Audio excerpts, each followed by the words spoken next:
Ambassador साहब, अब सूरत हाल ये है कि कामरान ने भी इस बात का जिक्र किया कि अब नोक पलक अगर उस MOU की होनी है तो वो ऐसी होनी है कि दोनों अतराफ को लगे जैसे वो ये जंग मुज़ाकरात की टेबल पर भी जीते हैं। अच्छा, आप लोग डिप्लोमेट्स हैं, किस तरह की गुफ्तगू करनी है, कैसे नोक पलक दुरुस्त करनी है, कैसे ज़बान के साथ आपने उसको इसका इतना काबिल कबूल बनाना होता है कि दोनों अतराफ के लिए वो एक्सेप्टेबल हो, तो ये विन विन कैसे दिखाएंगी दोनों साइड्स एक दूसरे को, जबकि क्लियरली हम यहाँ देख रहे हैं कि अमेरिका की कोई जीत तो नहीं हुई, लेकिन अपनी कॉन्स्टिट्यूंसी को उन्होंने दिखाना है। तो वो क्या होगा एग्जिट स्ट्रैटेजी दोनों के लिए जिसमें दोनों को ये इंप्रेशन देने में कामयाब हों कि वो जीते हैं? जी, एक तो इसका जाविया ये है जो आप बता रही हैं कि काफी डिप्लोमेटिक वर्क इस पे हो चुका है, और उसमें पाकिस्तान भी बड़ा उसने अपना कलीदी किरदार अदा किया है इन तमाम एक्सचेंज ऑफ कम्युनिकेशन और एक्सचेंज ऑफ ड्राफ्ट जो उन्होंने डील की है उसके मुताबिक। लेकिन उसके साथ साथ यहाँ एक और मसला है, और वो आपने जो बताया कि विक्ट्री डिक्लेयर करने में किस किस्म के अल्फाज और कलमात होने चाहिए। अमेरिका दुनिया की सबसे बड़ी एक अस्करी कुव्वत है, उसके लिए बड़ी हजीमत की बात होगी कि अगर कुछ आगे चल के उसकी कौम यानी कि डोनाल्ड ट्रंप की कौम इतने मजबूत तरीन प्रेसिडेंट, मजबूत तरीन फौज के, उसके लिए कोई हजीमत का बायस हो कि जी एनरिचमेंट की बात कर रहे थे वो भी नहीं हुई। उसके अलावा ईरान के मिसाइल्स की बात कर रहे थे, मिसाइल्स की बात ही करना छोड़ दी। उसके अलावा ईरान के रिजीम चेंज करने की बात कर रहे थे, वो भी वहां नहीं हो सका। तो तमाम चीजों में अगर नो नो नो लेके जाएंगे वो अपने कॉन्स्टिट्यूंसी में, जो कि मिड टर्म इलेक्शन आने वाला है, तो फिर तो एक और जो सबसे बड़ा फैक्टर है इस वक्त वहां अमेरिका में जो महंगाई का आलम है। जॉन मीर शैमर के आज के वीलॉग में बताते हैं कि अगर जुलाई तक ये बात खिंच गई तो उसके बाद फिर अगस्त से तो बहुत ज्यादा इन्फ्लेशन शुरू हो जाएगी और लोग इसको बर्दाश्त करने के काबिल नहीं रहेंगे। तो ये तमाम चीजों का अगर अहाता करें और इसको समोएं, तो इसी वजह से ये है कि दोनों साइड की एक मंशा यही है कि एस्केलेटरी लैडर पे ना जाएंगे। दोनों शायद साइड की मंशा ये है कि एक साइड यूनिलैटरली विक्ट्री डिक्लेयर करने के काबिल ना हो उन अल्फाज की वजह से जो अल्फाज चुने जा रहे हैं MOU के लिए। इसका तीसरा जाविया ये है कि MOU ईरान की ख्वाहिश इसमें ये है कि ये सिर्फ एक टेबल पे बैठाने का एक MOU हो, और इस MOU में ये इंडिया दे दिया जाए, जो कि कल भी बात की है उनके मिनिस्ट्री ऑफ फॉरेन अफेयर्स बकाई साहब ने। और उन्होंने यही कहा है कि हमें आप इंडिया दे दें कि आप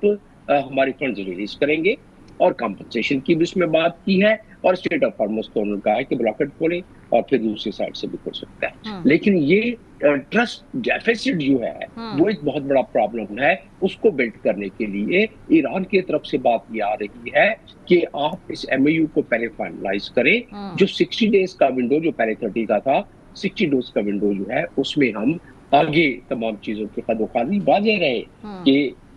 21 घंटे की हमारे पाकिस्तान में और इस्लामाबाद में जो हुई थी इजलास हुआ था, जिसमें कि JD वैंस जाते जाते 5.5 मिनट की अपनी प्रेस कॉन्फ्रेंस में बताते गए थे कि हमने तकरीबन तमाम मामला पे राहें हमवार कर ली थी, सिर्फ एक एनरिचमेंट का मामला था जिधर के मामला अटक गया। तो उसके बाद काफी डिप्लोमेसी इस पे हो चुकी है, बहुत सारे मामला पे मजीद राहें हमवार हो चुकी हैं, लेकिन बात आके वहीं मुड़ जाती है। एक इसका जाविया और है, कुछ ये इजराइल को टाइम देना चाहते हैं ताकि जो 70% जमीन वहां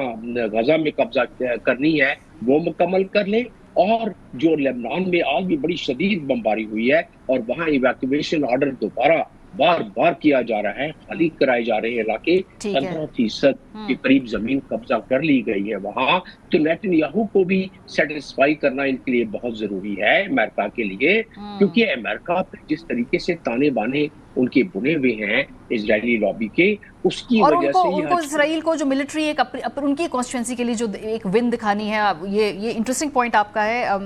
डॉक्टर जमील। आप भी इसी बात से एग्री करते हैं कि MOU की तरफ तो हम पहुंच ही जाएं मोर और लेस, लेकिन उससे आगे फिर वो एक स्टॉल हो जाएगा पूरा प्रोसेस, क्योंकि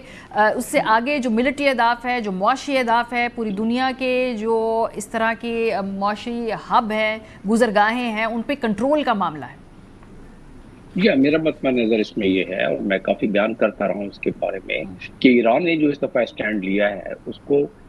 उसको निगेट करना बड़ा मुश्किल हो रहा है अमेरिका के लिए भी। ईरान ने जो स्टैंड लिया है, और मैं हॉर्मज़ के हवाले से मैं बात कर रहा हूँ, वो स्टैंड लिया इंटरनेशनल कानून के मुताबिक। इंटरनेशनल कानून ये कहता है, ये दुरुस्त है कि वो कहता है कि इनोसेंट जितने भी वेसल्स हैं उनका हक है कि उनको गुजारा जाए उधर से, लेकिन उसी चैप्टर में दोबारा वो कहता है, उसका आर्टिकल 17 है और फिर आर्टिकल 24 है, कि उसमें जिस अपना जहां जिस मुल्क के टेरिटोरियल इलाके से गुजर रही है, वो मुल्क अपने रूल्स रेगुलेशन उस पर अप्लाई कर सकता है। तो उस पर बात हो रही है। खैर, वो टॉल के बारे में उन्होंने कह दिया है, बिल्कुल डेडलाइन वो पूरा अपनी जो है रेड लाइन क्रॉस कर दी है कि भाई ये टॉल नहीं लिया जाएगा।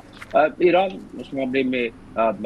उसके साथ, ओमान के साथ मिलकर अपना एक कंट्रोल रखना चाहता है, वो भी उसको मिल जाए और बाकी चीजें। ये तो नहीं पहली बात। दूसरी बात ये है कि बात दुरुस्त है कि एमओयू के बाद जो है वो there is a lot of slip between the lip and the cup, तो वो भी सिलसिला जारी रहेगा उसके साथ, क्योंकि इसमें इस पूरे खिते में एक स्पॉइलर भी है। और वो स्पॉइलर जब देखेगा कि ये मामला ऐसी तरफ जा रहा है जो कि उसके जो ग्रेटर इजराइल का कॉन्सेप्ट है 1897 में जो बनाया गया था, उसके खिलाफ है या उसकी तसल्लुत के खिलाफ है, तो ज़ाहिर कुछ ना कुछ शरारत करेगा। इसीलिए ये जो सिक्योरिटी पैराडाइम चेंज होता हुआ नजर आ रहा है इस पूरे इलाके में, जब तक कि काउंटर बैलेंस क्रिएट नहीं होगा, और उसमें कुछ अर्सा इसलिए लगेगा कि ग्लोबल नॉर्थ से ग्लोबल साउथ का सफर अभी काफी बाकी है। तो जब तक वो सफर आधे सफर से ज्यादा ना बढ़ जाएगा, उस वक्त तक सिक्योरिटी पैराडाइम चेंज नहीं होगा, इस इलाके का तवाज़ुन चेंज नहीं होगा, और इजराइल इसी तरह दंदनाता फिरेगा, इसी तरह इस स्पॉइलर का किरदार अदा करता रहेगा। इसलिए कि अमेरिका में लोग कहते हैं ना